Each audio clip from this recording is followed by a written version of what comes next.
గౌరవనీయ ex chief minister Chandrababu Naidu గారు పెద్దలు మా మీద ఆరోపణలు చేయడం జరిగింది.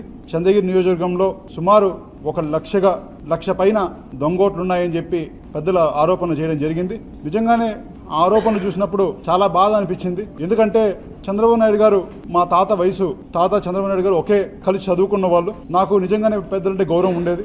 ఈరోజు నిజాలు తెలుసుకోకుండా అసత్యాలు పెద్దలు ఈ విధంగా ఆరోపణలు చేయడం నిజంగానే ఆయన వయసుకి ఇది తగింది కాదని చెప్పి నేనైతే భావిస్తున్నాను. ఎందుకంటే చంద్రగిరి నియోజకవర్గంలో మొత్తం 2019కి 2,91,427 ఓట్లు ఉండడం జరిగింది. 2024కి వచ్చేసరికి 3,08,000 ఓట్లు ఈ రోజు మొన్న డ్రాఫ్ట్ లో కూడా పబ్లిష్ అయ్యి రావడం జరిగింది. ఫైనల్ డ్రాఫ్ట్ లో అంటే గత 5 సంవత్సరాల్లో కేవలం 16,000 ఓట్లు మాత్రమే నమోదవడం జరిగింది. అందులో కూడా తిరుపతి రూరల్ లోనే సుమారు 10,000 పైన ఓట్లు నమోదవడం జరిగింది. దాని ముఖ్య కారణం తిరుపతికి ఎక్కువ ఉపాధి కోసం చుట్టుపక్కల ఉన్న గత 10 కాన్స్టిట్యున్సీల నుంచి జనాలు కావచ్చు, చాలా మంది కావచ్చు తిరుపతికి రావడం జరుగుతుంది. తిరుపతికి ఎవరు వచ్చినా కూడా తిరుపతిలో ఉండేది తక్కువ. ఎందుకంటే ఆ భూభాగం తిరుపతి రూరల్ అనేది 3 రెట్లు ఎక్కువ ఉంటుంది. తిరుపతి రూరల్లోనే 90% ఎక్కువ మంది ఉంటారు. అది కూడా గత 5 సంవత్సరాల్లో 160 అపార్ట్మెంట్లు, 5,200 ఇల్లు, కొత్త ఇల్లు ఒక్క తిరుపతి రూరల్లో రావడం జరిగింది. 5,200 ఇల్లు వచ్చినప్పుడు కనీసం ఇంటికి ఒక ఇద్దరు వేసుకున్నా, ఒక 1.5 ఇద్దరు వేసుకున్నా కూడా ఒక 10,000 ఓట్లు కనీసం అంటే వాళ్ళు నమోదు చేసుకుంటారు. ఇది తెలుసుకోకుండా లోకల్లో చెప్పిన నాయకుల మాటలు విని ఈరోజు ఈసీకి ఈ విధంగా మేము దొంగోట్లు ఎక్కిస్తున్నామని చెప్పి మా మీద కంప్లైంట్ చేయడం నిజంగానే పెద్దలు ఈరోజు కంప్లైంట్ చేసిన దానికి చాలా బాధ అనిపించింది. ఇది తప్పకుండా దీని మీద న్యాయ పోరాటం చేస్తాం. అదేవిధంగా న్యాయ పోరాటాలతోనే కాకుండా తప్పకుండా ఇదే విధంగా అసత్యాలు చెప్తే మేము ఎంత దూరమైనా దీని మీద వెళ్ళి తప్పకుండా ఆమర నిరాదీక్షకు కూడా నేను కూర్చుంటానని తెలియజేస్తున్నాను.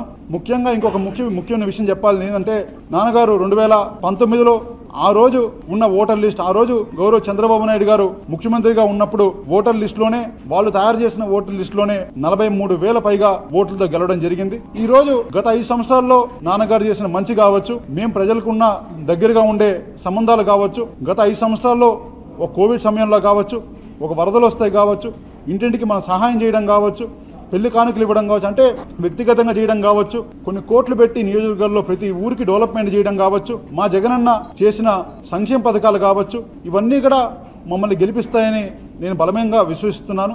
అలాంటప్పుడు మాకు దొంగోట్లు ఎక్కించుకొని గెలవాల్సిన అవసరం ఏమాత్రం లేదని నేనైతే భావిస్తున్నాను. ఈ రోజు లేదు, ఈ కర్మ మాకు ఎప్పుడు పట్టదు కదా అని చెప్పి నేనైతే మీడియా మిత్రులందరికీ కూడా తెలియజేస్తున్నాను. తప్పకుండా దీని మీద ఎంత దూరమైన పోరాటం చేస్తాం. దీని మీద మా చంద్రగిరి నియోజకవర్గం ప్రజలందరితో కలిసి దీని మీద తప్పకుండా పోరాటం చేయడానికి మేము సిద్ధమవుతున్నామని తెలియజేస్తున్నాను.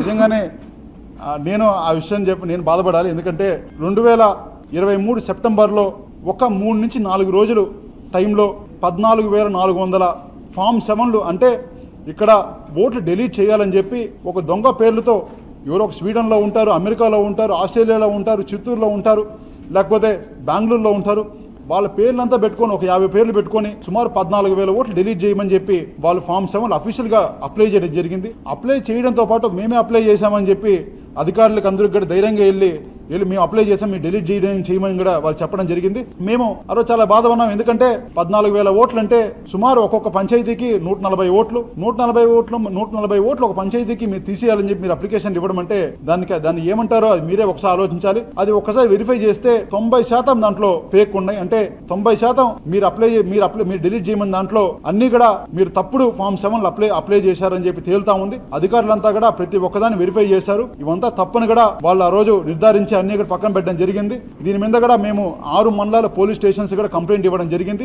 దాంట్లో కూడా ముఖ్యంగా దళితులు, ఎస్సీలు, అదేవిధంగా క్రిస్టియన్స్, మైనార్టీస్, కొన్ని ఓసీల్లో కొన్ని అప్పర్ క్యాస్ట్ని బేస్ చేసుకొని కులాల వారీగా డిలీట్ చేయాలని చెప్పి కూడా వాళ్ళు ఈ విధంగా ఫామ్ 7 పెట్టడం జరిగింది. దాని మీద మేము 4-5 సార్లు పోరాటం చేయాలని చెప్పి మేము అధికారులకు వినతి పత్రం ఇవ్వడం జరిగింది. నిన్న మేము కూడా 2 గంటలకో 3 గంటలకో వెళ్ళి మేము మా వినతి పత్రం ఇచ్చి అక్కడ కూడా మా నిరసనగా తెలియజేస్తా ఉంటే తెలియజేసిన ఒక 15-20 నిమిషాల్లో పోలీసులు మమ్మల్ని కూడా అందరినీ కూడా ఇమీడియట్ గా వెకేట్ చేయించడం జరిగింది. తర్వాత టీడీపీ వెకేట్ చేయించడం జరిగింది. దాన్ని కూడా మా మీద ఆరోపణలు చేస్తే మేమేం చేయాలో ఇంకా పెద్దలే చెప్పాల్సి వస్తుంది.